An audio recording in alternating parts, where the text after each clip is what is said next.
कि मैं जेनजी हूं, मैं टैक्स देती हूं, तो भैया भारत में तो बहुत लोग टैक्स देते हैं, अलग अलग लेवल का टैक्स देते हैं, अलग अलग जिसकी जैसे इनकम होती है, जिस तरह टैक्स लॉ के अंडर आता है वो देता है। बट ये क्या एक नया एंटाइटलमेंट हो गया है कि आप जेनजी बोल के कुछ भी कर देंगे। मुझे इस लेडी की एज नहीं पता, हमारे जमाने में कहता था you should not ask the age of a lady, mannered लोग हैं। बट ये कोई बहुत जेनजी लग तो नहीं रही मुझे, आपको लग रही हो तो आप जरूर कमेंट कर दीजिएगा कि भैया क्या जेनजी है। अब दूसरी बात कह रहे हैं लोग कि ये वीडियो थोड़ा पुराना है। पुराने नए की बात नहीं है, ये बात है मेंटालिटी की। फिर फनी टेक तो इस पे कह रहे हैं जम्मू कश्मीर के मुख्यमंत्री का भी था, जानता नहीं मेरा बाप कौन है वाला एंगल लेना शुरू हो गए हैं लोग, जेनजी को उससे कंपेयर कर रहे हैं। खैर, बहुत लोगों की तो राजनीति भी इस बात पे चलती है कि आप कौन से परिवार से आते हैं, तो वो एक अलग ही गेम है। बट ये जो इंटाइटलमेंट सिंड्रोम आ रहा है हमारे अंदर कि हम ये बोल के कि हम जेनजी हैं, हम बहुत रेवोल्यूशनरी हैं, हम बहुत बेस्ट हैं, इससे पहले जिसने किया वो सारे मूर्ख थे, उनको कुछ करना ही नहीं आता था, वो तो अगर वोट करते थे तो वो भी गलत था, कम्युनल लाइंस पे वोट करते थे, और उनकी इकोनॉमी में क्या हालत थी। आप भी आ रहे हैं इकोनॉमी में, देखते हैं आप भी इकोनॉमी का क्या करते हैं। कुछ जेनजी तो 28 29 के भी हैं, जब आप प्रॉपर एजुकेशन कर चुके हैं, वर्क लाइफ में जुड़ चुके हैं। और जेनजी भी एक मिसनॉमर है।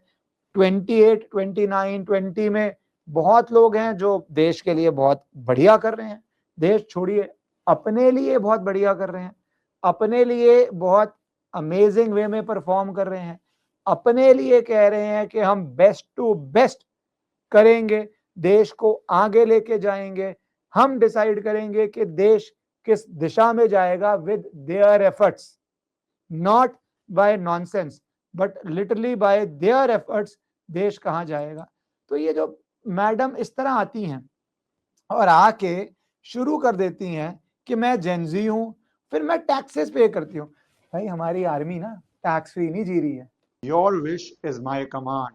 A lot of you have been telling me that I need to start an English YouTube channel. As you see me on national television doing debates in English, I write in English, but important issues, some of you would be more comfortable to hear videos in English. So at least twice a week on my new English channel, either with a guest or conversation, or once a week covering the important issues, I would be posting on this channel in the original English audio. I may also put certain AI videos in English with translation so that you can get that experience also. So please shower your love there, your support there, and join this English YouTube channel. Thank you so much. वो भी बचाना जिम्मेवारी किसकी है? Local authorities की। क्योंकि हमारे देश में क्या है, अगर जरा कुछ हादसा हो जाए तो हम इमीडिएटली लोकल अथॉरिटीज को ब्लेम करते हैं, करना भी चाहिए। बट अगर बैड वेदर है तो क्या हमें वो इग्नोर करते हुए अपने मन में जो आया वो कर लेना चाहिए? ये बात पे हम अपने आप से सवाल नहीं पूछेंगे क्या? फिर बाद में धरना कर लोगे चेक पॉइंट पे, फिर बाकी टूरिस्ट आ जाएंगे, फिर उसके बाद एक नया प्रॉब्लम शुरू होगा। So we have to be also realistic.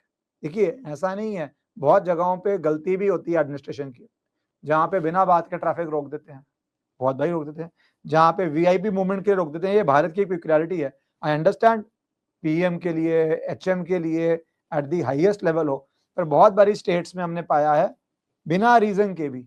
अच्छा दिल्ली के अंदर ही बात कर लें, बिना रीजन के आधी बारी बैरिकेड लगे होते हैं, रोड को नैरो कर दिया जाता है, क्या हो जाता है उससे?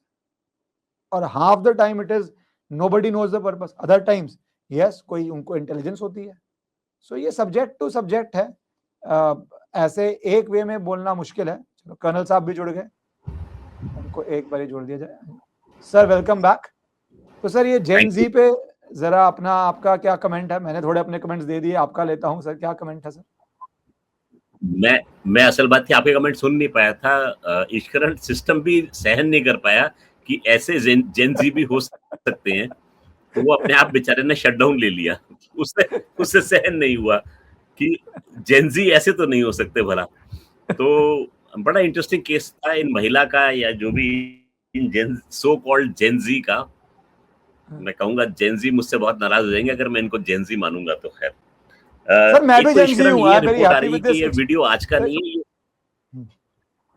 सर नहीं, मैं भी बड़ा हैप्पी हूं, हम सब जेन जी हो गए सर इस हिसाब से। मैं भी जेन जी हो, मैं भी जेन जी।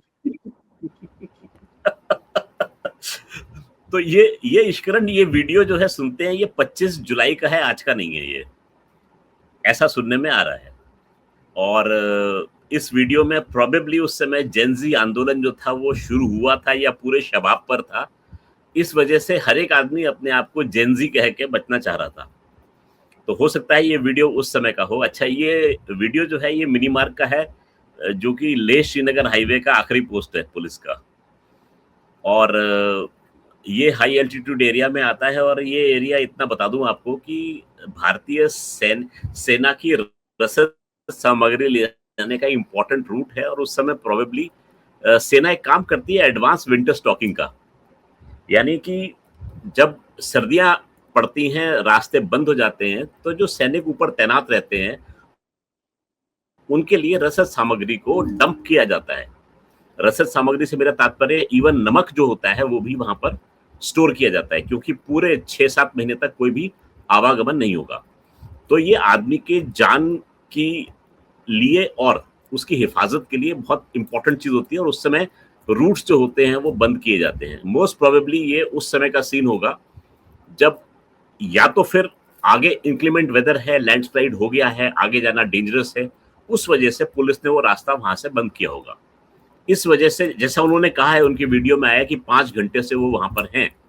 तो अक्सर पहाड़ों में ऐसा होता है कि लैंडस्लाइड होता है, आगे डोजर काम कर रहा होता है, जैसे ही रोड शुरू होती है, खुलती है, वैसे ही वहाँ से जाने का रास्ता मिल जाता है, वरना पुलिस जो है वो रास्ते को रोक देती है। मोस्ट प्रोबेबली इनमें से एक ऐसी चीज़ रही होगी। अब ये क्या था ऑन ग्राउंड ये नहीं पता। लेकिन जो इन महिला ने अनर्गल प्राप्त किया वहाँ पर, वो जो था अच्छा नहीं था। और जिस प्रकार से उन्होंने एक ईश्वरन जी एक राष्ट्रपति होते थे यूएसए में, उनका नाम था जॉन फिट्जरल्ड केनेडी। उन्होंने एक स्टेटमेंट दिया था कि आप ये मत देखिए कि देश आपके साथ क्या कर सकता है, आप ये देखिए आप देश के लिए क्या कर सकते हैं। लगता है कि हमें अब फिर से उन राष्ट्रपति महोदय के उसी वक्तव्य को पढ़ने का और समझने का समय आ गया है। हम क्या करते हैं आजकल, अपनी हक की लड़ाई में हमेशा आगे खड़े होते हैं, लेकिन कर्तव्य क्या है वो हम भूल जाते हैं। पता नहीं ईश्वरन जी, आप वाले जेन-ज़ी ने वो किताब पढ़ी होगी जिसमें सिविक्स में एक चैप्टर आता था, ड्यूटीज एंड राइट्स। राइट्स क्या होती हैं और ड्यूटी क्या होती है संविधान के अंतर्गत। तो लगता ये है कि या तो वो एडिटिंग में या फिर किसी तरीके से वो इन लोगों से मेरा तात्पर्य है ऐसे लोगों की दृष्टि से वो ओझल हो गया है।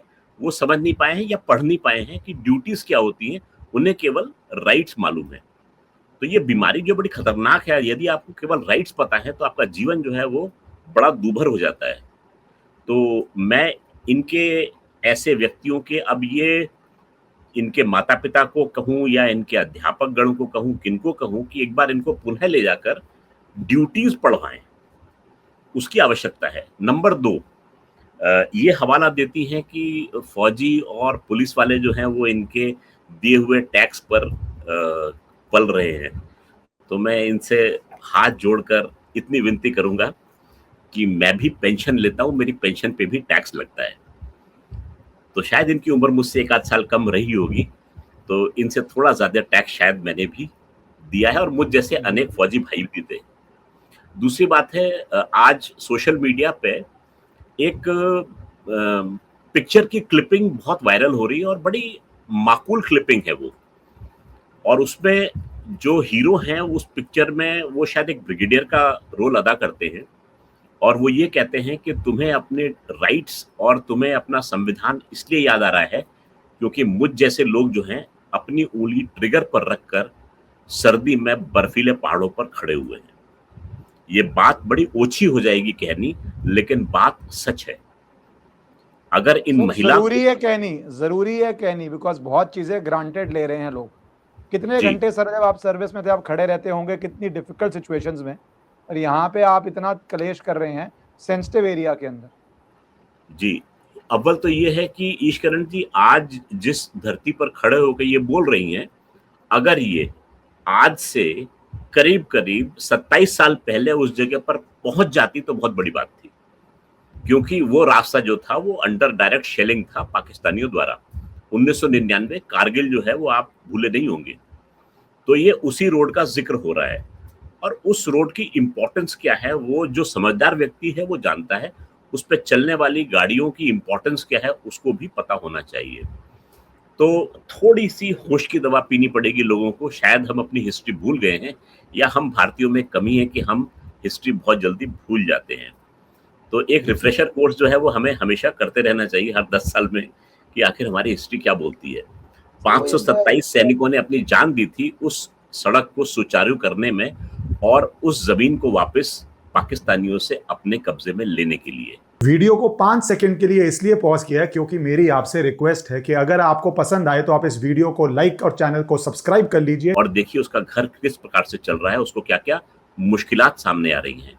हम अपना हक माँगने खड़े हो जाते हैं, लेकिन ये नहीं देखते कि इस हक की कीमत जो है एक फ़ौजी ने अपनी जान देकर कमाई है। तो आपके लिए जो हक है, वो किसी की जान के ऊपर आपको मिला है, ये मत भूलिएगा।